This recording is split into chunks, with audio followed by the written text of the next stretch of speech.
Nick Hawks here, Gristle King. Got a Hivemapper dash cam, super psyched on this thing. Let's open up the box, see what we got. Instruction manual, we'll deal with that later. Rad little camera here. A couple lights in the back that'll light up green, we get it going. Cables, all the good stuff. Let's get this sucker installed, rock and roll. Camera's got a couple mounts on it. Looks like it's pretty easy to install. I've got the mount up here, standard GoPro mount that comes with this thing. You clean off the windshield, do the alcohol wipe, do all that crap. Get it on there about where you think it should be, and then get that sucker on, screws right in, do the dance here, and we'll get that guy on and ready to go. And then once you have it about where you want it, go ahead and loosen it up and start to pre-position it. And then we'll finish that sucker off with the app and make sure that it is where we want it to be. Plug it into power, that'll be good. Power cord goes in, standard cigarette lighter, shove that sucker in. This is super straightforward, just plugs right in. Route the cord however you want. Cord's actually pretty long, so if you want to do something fancy with it, you can, but pretty straightforward. If you can't plug that in, you probably shouldn't be driving a car. So we got two apps that we're gonna need here, the Hivemapper app and the Phantom one. We're going to do the Hivemapper first. It'll say connect your wallet. You're gonna go ahead and connect your Phantom wallet. I got $25 in there, don't come after me for that. All right, so once you get to this screen, in nice pink, so you can't miss it, it says connect to dashcam Wi-Fi. We're gonna go ahead and do that. If it doesn't open up your Wi-Fi, that's totally fine. Just go to your Wi-Fi, find that. Look for the thing that's gonna say dashcam, or Hivemapper.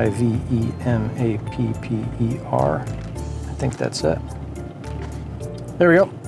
And if it doesn't take you back to the Hivemapper app, just go ahead and go back to it. And that's it. Then we want to make sure the camera is up with 3 green lights, not the 2 that we've got. And once those are up, we will see a view of what's going on the screen from the camera on the phone. And here's the map, shows you where you've been, where you're going, all that stuff. Let's go drive. So we got live preview here. We're sitting at a stoplight, not doing anything else. So we can tilt it up a little and then just make sure that we are where we want it to be. And we're getting the right amount of sky, the right amount of road, cars in front of us, all of that jazz. So pretty straightforward. I gotta drive now though. All right, we got the Bay Bridge off to the right here, not the red one, but the white one. And we're gonna be banging along, what is this, the Embarcadero? And going down to the ferry building. We're mapping, we got our 3 green lights. We got our phone being held here by our amazing assistant, and safely, as I've been instructed, pulling up to the red light.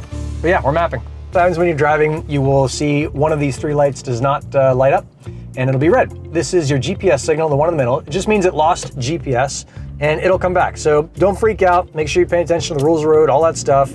It'll come back, and you'll have your 3 green right there. So one of the super cool things about Hivemapper right now is that we just hit, as a community, 1 million road kilometers mapped.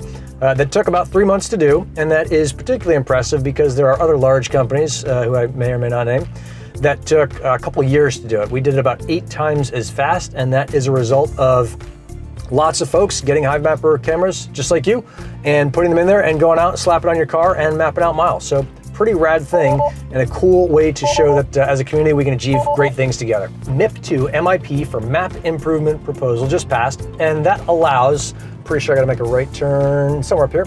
That allows the network to decide where we want to have coverage and incentivize specific coverage in specific places. Hopefully I didn't kill a biker when I just made that lane change. And that is a pretty cool thing because it is indicative of the growth of the entire ecosystem as all of these networks out there, whether it's Helium or GeoNet or Hivemapper, start to be able to respond to customer demand. And that's, at the end of the day, what we want, is we want to build a healthy network that is able to respond to customer demand and provide something that's actually useful, which no other or very few other crypto projects actually do. Almost killed that guy in a scooter.